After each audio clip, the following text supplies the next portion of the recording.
O presidente dos Estados Unidos, Donald Trump, disse hoje que só vai reduzir as tarifas se os países taxados concordarem em abrir seus mercados. Mariana Janjaco, muito boa tarde para você. Não sei se você já tem houve algum tipo de repercussão de todas as informações que a Priscila Asbeck nos trouxe, mas nesta questão específica, isso tem sido buscado, melhores condições ou aberturas de mercado da perspectiva norte-americana. A gente sabe que o Brasil, sim, não é considerado um mercado tão aberto quanto o de outros países, mas quais são as condições, de uma maneira geral, que Donald Trump acredita conseguir abrir nestes mercados que estão sendo submetidos ou ameaçados com tarifaço? Boa tarde mais uma vez para você, Mariana Janjaco.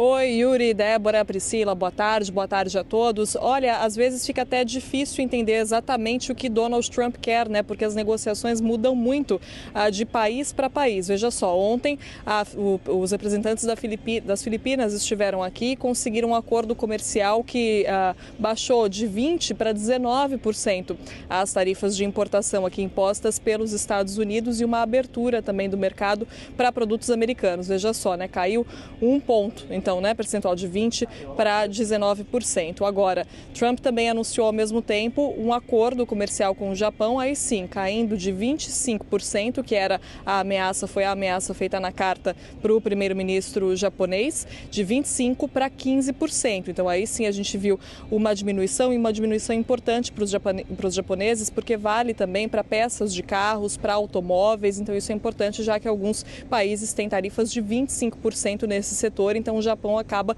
ganhando uma vantagem. Agora, os Estados Unidos também disseram que os japoneses se comprometeram a injetar 550 bilhões de dólares na economia americana. Então, existe uma contrapartida também, claro, e é sobre isso que Trump diz quando fala que quer negociar desde que os países abram os mercados, só que essa contrapartida varia muito de país para país. Quando a gente fala, por exemplo, das Filipinas ou da Indonésia, esses outros países com os quais Trump tem fechado acordos esses dias, são países que não têm uma troca comercial tão significativa com os Estados Unidos quanto, por exemplo, o Japão. Então é por isso que eu digo que as condições variam muito e o quanto Trump está disposto a flexibilizar os acordos parece variar muito de acordo com o tamanho do negociador do outro lado, de quem está do outro lado. Então nem tanto sobre o que a pessoa está disposta a abrir para os Estados Unidos para concessão, mas o quanto de fato isso pode ter um impacto aqui na economia ou não, qual que é o peso que cada país tem para negociar